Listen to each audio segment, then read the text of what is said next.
자, 안녕하십니까 시청자 여러분. 이번에도 어김없이 젤렉트 존제로 신규 캐릭터 가차 픽업 계획에 대해서 이야기해보도록 하겠습니다. 먼저 첫 번째 캐릭터부터 한번 알아보도록 할게요. 첫 번째 캐릭터는 호시미 미야비입니다. S랭크의 이상 캐릭터인데 문제는 이 속성이 서리 속성이라고 해요. 뭔가 얼음 모양과 좀 다르죠? 바로 서리 속성이라고 합니다. 여기 보시면은 서리 속성이라고 아예 대놓고 써여 있어요. 이게 좀 특이한 게 뭐냐면은 왜 얼음 속성이 아니라 서리 속성이라고 하느냐, 이것 때문에 좀 말이 많으실 텐데 좀 설명을 해드리자면은 얼음 이상 축적으로 인한 효과는 적을 빙결시키고 동시에 적이 받는 치명타 피해를 증가시킨다는 거예요.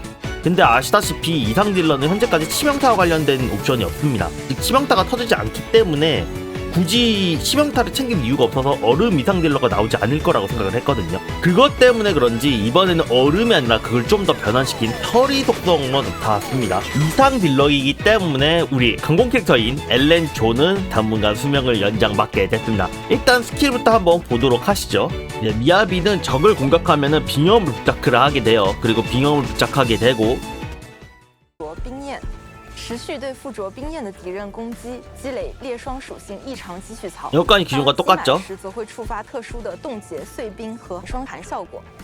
没错，当新战雅对敌人释放霜寒效果时，会消除冰焰，并触发霜灼破，对目标造成大量的裂霜伤害，同时使目标进入霜灼状。 자, 이 장면이 중요합니다. 보시면은 몬스터 주변에 이게 뭔가 이글거리는 게 보이시죠? 이거를 서리열 상태라고 하는데 이 상태가 되면은 적이 받는 모든 이상 축적 게이지가 늘어난다고 합니다. 그래서 자기뿐만 아니라 다른 이상 딜러들도 좀 더 이상 축적을 쉽게 할 수 있는 그런 메커니즘을 갖고 있어요. 전투 스킬은 두 번에 걸쳐서 사용할 수가 있습니다. 한 번을 사용하고 에너지가 조금 더 남아있다면은 한 번 더 사용하면서 제자리로 돌아오고 추가 피해를 가해요. 그리고 자신의 특성을 두 개를 채우게 됩니다. 이게 매우 중요해요. 이 메커니즘은 이제 다음에 이어지는 강공격에서 사용합니다. 서리가 두 개 이상 보혈됐을 때 강공격으로 차지를 하여 단계를 소모하고 3단 차지까지 해서 이제 적한테 광역 발도를 시용합니다.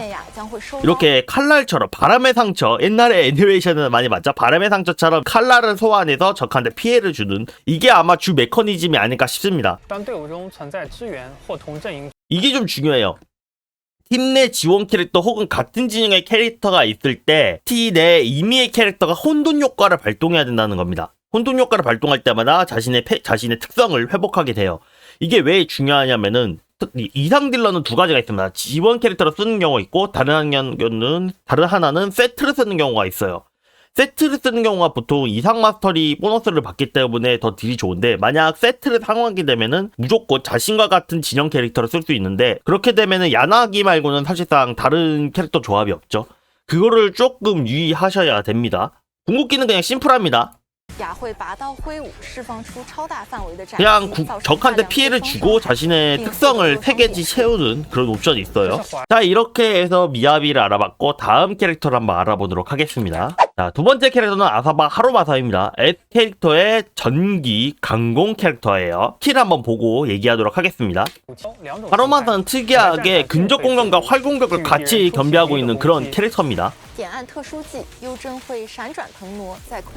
그리고 다들 보셨을지 모르겠지만 하루마사는 고유 스택이라는 게 존재하지가 않아요. 왜냐면은 이 캐릭터는 스택을 쌓는 그런 캐릭터가 아니라 필드에 기계를 남기는 그런 특이한 케이스입니다.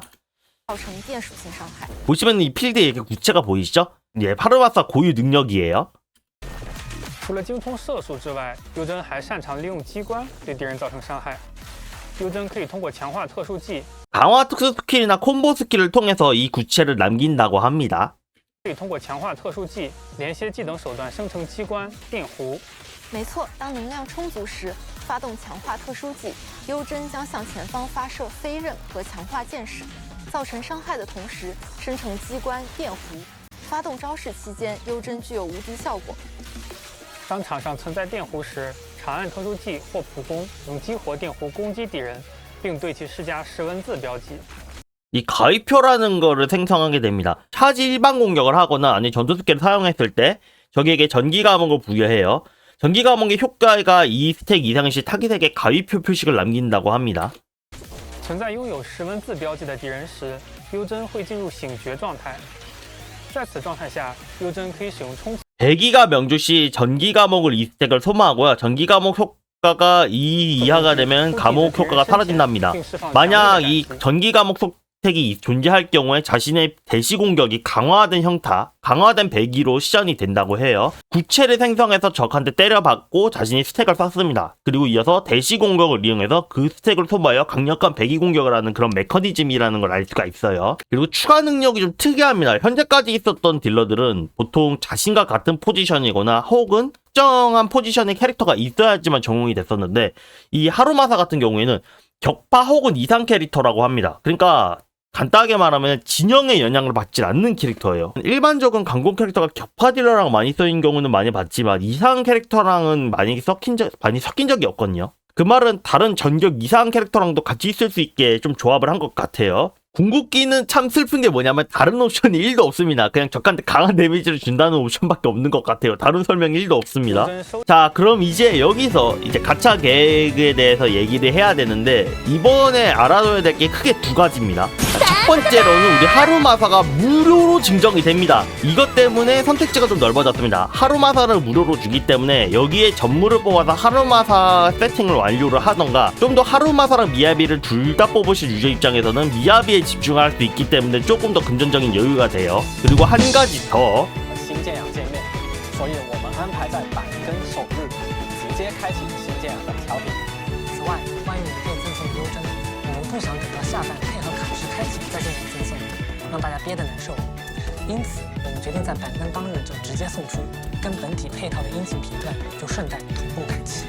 이전의 픽업은 전부 전반 픽업이 있고 후반 픽업이 있었잖아요. 근데 이번에는 전반 픽업은 밀어주고 후반 픽업은 땡겨주면서 동시에 풀타임 동안 두 캐릭터의 배너가 풀타임으로 픽업이 됩니다. 그래서 좀 더 여유가 있어요. 전반 픽업인 사람은 조금만 더 시간을 주세요 할 수 있는 걱정이 없어졌고 후반 픽업인 사람은 언제까지 기다려야 되나 하는 부담이 줄어들었습니다.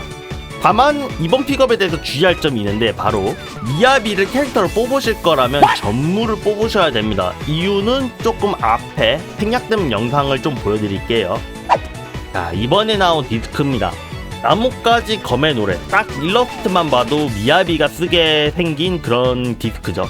보시면은 치명타 피해가 붙어 있습니다. 이상 장악력이 일부 이상일 시 치명타 피해가 증가한다고 해요. 이상 장악력을 챙기는 캐릭터들은 전부 이상 캐릭터들이죠. 그런데 치명타 피해가 붙어 있습니다. 현존하고 있는 모든 이상 캐릭터들은 현재 굳이 치명타를 챙기려고 하지 않아요.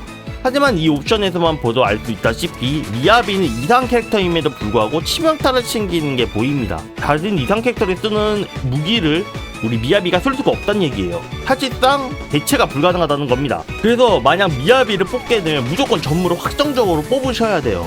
이게 좀 부담이 된다, 미야비는. 일단 지금까지 미야비에 대한 영상이나 미야비에 대한 정보는 테스트 당시에부터 엄청나게 많이 나왔어요. 그래서 만약 우선도를 갖게 된다고 하면은 미야비가 되지 않을까 싶습니다. 왜냐하면은 호요버스 게임들 특징이 있어요. 대표적인 예시로 제가 스타레일의 반디를 우선적으로 얘기하죠. 반디는 옛날부터 진짜 말이 많았어요. 그래서 테스트 서버에서만 10번 이상의 밸런스 패치를 할 만큼 엄청나게 패치를 받고 나왔던 캐릭터라서 손가락 안에 드는 탑티어 안에 들어있는 상태죠. 마찬가지로 미야비도 초창기부터 했을 때부터 많이 많았던 캐릭터입니다. 그래서 아마 성능이 사기급으로 나오지 않을까 싶어요. 가뜩이나 요즘에 이상 캐릭터들이 미쳐 날뛰고 있는 메타인데 계속 언급이 됐었던 캐릭터가 이제 등장했다. 진짜 농담이 아니라 사기로 나올 수밖에 없어요. 진짜 성능을 따진다면 미야비가 우선이지 않을까 저는 그렇게 생각을 합니다. 그래서 일단 제가 하고 싶은 말은 미야비가 우선이다. 단 미야비를 뽑을 거라면 전무는 무조건 뽑아야 된다. 우리 하루마사는 무료로 주니까 만약 미야비랑 미야비 전무를 뽑을 여력이 없다. 이미 나는 이 하루마사라는 캐릭터가 더 마음에 들었다. 이 캐릭터를 더 키우고 싶다 싶으시면은 하루마사 본체가 있으니까 그냥 전무 먼저 뽑고 그 다음에 돌파를 할지 말지 고민하시는 걸 추천드려요. 저 방송 보신 분들 알겠지만 저는 역캐 픽업 배너만 뽑기 때문에 저는 호시노 미야비를 뽑을 겁니다. 언제든 자신의 1대 캐릭터는 올리는 캐릭터니까. 만약 제 영상이 도움이 되셨다면 구독과 좋아요 부탁드리겠습니다.